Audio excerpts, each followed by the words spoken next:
আমাদের লক্ষ্য হবে দিল্লি লড়াই, দিল্লিকে হাঁটাতে হবে। হ্যাঁ, উনি তো দিল্লি কেন, উনি পুরো ইউনাইটেড নেশনস দখলের হুঙ্কার দিন না, আমার আরো ভালো লাগে। আঞ্চলিক তৃণমূল পার্টি কিছুদিন বাদে কালীঘাট তৃণমূল পার্টিতে পর্যবেসিত হবে, তো উনি দিন না। দেখুন, কেউ যদি স্বপ্ন দেখতে চায় আর সেই স্বপ্নের মধ্যে যদি ধরুন পোলাও রান্না হয়, তাতে ঘিটা ভালো করে দেওয়া উচিত। কেন মমতা বন্দ্যোপাধ্যায় শুধুমাত্র দিল্লি নিয়ে পড়ে থাকবেন? তিনি আমেরিকার হোয়াইট হাউস দখলের স্বপ্ন দেখুন না, সেটা আরো ভালো লাগবে। উনি বলুন যে আমার এখন আমেরিকা হোয়াইট হাউস দখল করবো। আসলে মমতা বন্দ্যোপাধ্যায় তিনি জানেন যে এই 26-এর ভোটের পরে তৃণমূল নামক দলটা কেউ চিনবে না, জানবে না, তাসের দেশের মতো পুরো ভেঙে যাবে।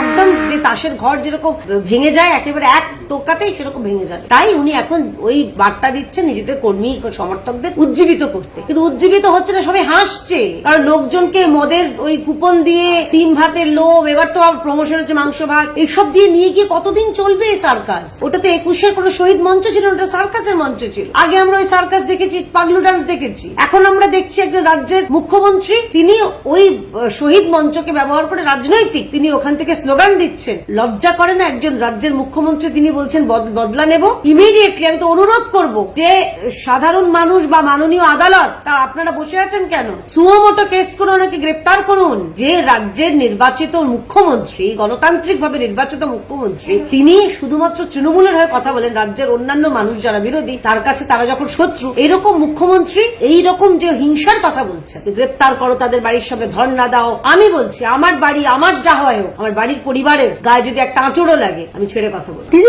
অভিষেক বন্দ্যোপাধ্যায় যথারীতি বলেছেন যে বিজেপি জয় শ্রীরাম ভুলে আজকাল বাংলায় জয় মা কালী বলে। হ্যাঁ, ওনাদের কি পেটেন্ট নেওয়া আছে, কপিরাইট নেওয়া আছে নাকি? কপিরাইট করে রেখেছেন। লজ্জা করে না? চোরদের মুখ থেকে তারা জয় মা কালী বলে মা কালী লজ্জা পেয়ে যাবেন। মা কালী রুষ্ট হয়ে আছে। এবার নাকি জয় বাংলাও বলা করাবেন আপনাদের মুখ থেকে। মা কালী ভীষণ রুষ্ট হয়ে আছেন। আর কে কি বলা করাবে? আমি তো বাংলাদেশের স্লোগান ভারতীয় জনতা পার্টির কোন কার্যকর্তা বলবে না। তার যারা প্রিয়, তার যারা ভোট ব্যাংক, যেটা যারা বাংলাদেশি রোহিঙ্গারা রয়েছে, তারা তো বলবে স্বাভাবিকভাবে, তাদেরই তো সেটা স্লোগান। আমার দেশের স্লোগান ভারত মায়ের জয় হোক, আমার মা ভারত মা। তাই আমি আমার ভারত মায়ের জয় গান গাইবো। সে যতদিন পর্যন্ত প্রাণ আছে ততদিন পর্যন্ত গাইবো। জয় বাংলা বলে এমন হুঙ্কার দেবেন, উনি বলেছেন দিল্লি কাঁপিয়ে দেবেন। হ্যাঁ, উনি তো এর আগেও কাঁপিয়ে দিয়েছিলেন। 2014 সালে আমরা দেখেছিলাম, 19 সালেও কাঁপিয়ে দিয়েছিলেন। উনি বলেছিলেন প্রধানমন্ত্রীকে কোমরে দড়ি বেঁধে নিয়ে আসবো।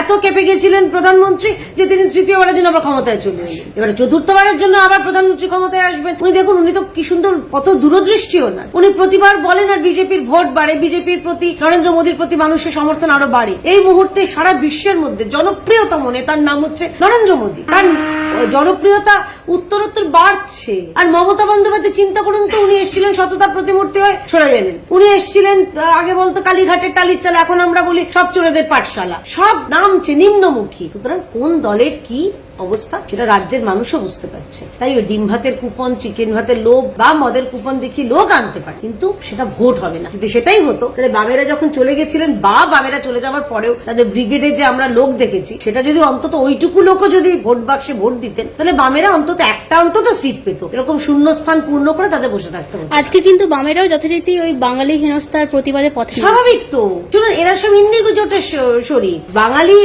হেনস্থা বলছেন, তাদের কাছে বাংলার যে আসল যারা বাঙালি ডিএড চাকরি প্রার্থী বলুন বা যারা যোগ্য শিক্ষক বলুন, তাদের কাছে, তাদের জন্য তো কোনো প্রাণে মায়া দয়া নেই। আমরা যখন বলেছিলাম যে যখন অভয়া চলে গেছিল, আমাদের ছাত্র সমাজ, শুভবুদ্ধি সম্পন্ন এই সমাজের যুব সম্প্রদায়, তারা বলেছিল আমরা নবান্ন অভিযান করব। বামেরা বলেছিল করব না, কারণ ফিশ ফ্রাই এর প্রতি দায়বদ্ধতা রয়েছে। আমাদের তো ভাই ফিশ ফ্রাই সেটিংও নেই, কারোর প্রতি দায়বদ্ধতা নেই। আমরা যেটা বলি খুল্লাম খুল্লা বলি, এবং আমাদের যেটা মমতা বন্দ্যোপাধ্যায়ের তথা বামেদের সঙ্গে যে বিরোধিতা, আমাদের সেটিং এর বিরোধিতা নয়, ওটা ওদের সিপেমুলের ব্যাপার, ওটার মধ্যে ঢুকবেন না, ওটা ওদের পারিবারিক ব্যাপার।